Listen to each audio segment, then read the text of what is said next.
J'ai vécu cette guerre et j'en suis sorti.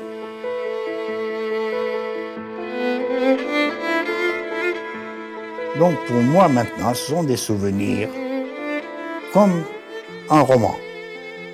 Pour vous, c'est quelque chose qui n'existe pas puisque vous le lisez dans les livres. Le souvenir de la guerre, oui, bien sûr.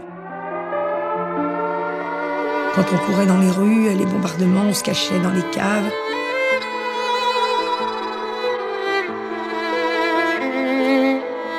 Ils venaient chercher la famille et avec des coups de pied, allez, raus, raus, raus. Et moi, je restais à 12 ans comme ça, complètement apeurée à écouter tout ça. La grande rafle, il y a eu 17 personnes de la famille qui ont été prises. Personne n'est retourné. Personne n'est retourné. Parce que avoir faim, c'est autre chose. Sentir qu'on meurt de faim, c'est un sentiment très difficile à comprendre pour ceux qui n'ont jamais senti ce que c'est mourir de faim.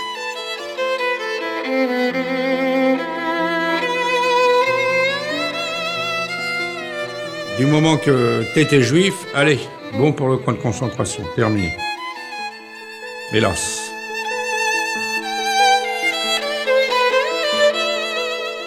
Papa et maman me disaient toujours, tu dis jamais, jamais, jamais que t'es juif. Jamais, jamais. Sos turca, sos turca, sos turca. Ça veut dire tu es turc, tu es turc. Sans arrêt, on me le disait.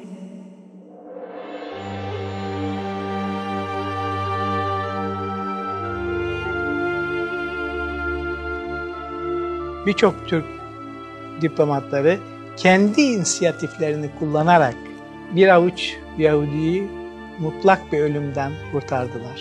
Et c'est à ce moment-là, donc, que je crois que c'est à ce moment-là que la Turquie, le gouvernement turc a voulu préserver et sauver ses ressortissants. J'ai été libéré en deux mois et demi après parce que j'étais citoyen turc reconnu. Mais j'ai appris par la suite que maman a été au consulat général.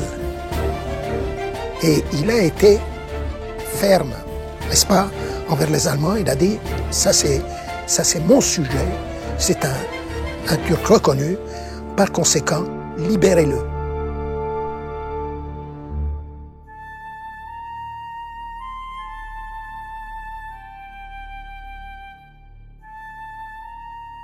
Puis on a passé 4 ans comme ça, et puis tous les jours on entendait « Ah, celui-là il est parti à Auschwitz, ah, celui-là il est parti à je sais pas où, il est mort, l'autre est mort ». Et à un moment, c'était fin 43, le consul a dit vous ne serez plus protégés si vous ne rentrez pas en Turquie. Vous devez retourner en Turquie, sinon vous ne serez plus protégés. Donc on a décidé de partir. Alors mon père est rentré chez nous et nous a dit « Écoutez mes enfants, n'importe comment on est mort, alors si on doit mourir en route, montons dans ce train ».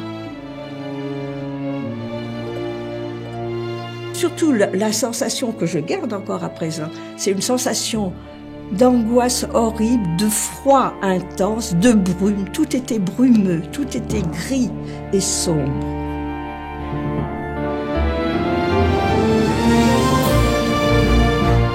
C'était alors justement, en comparaison de ce froid, de cette nuit, de cette brume, quand on est arrivé à Istanbul, j'ai eu l'impression de lumière extraordinaire.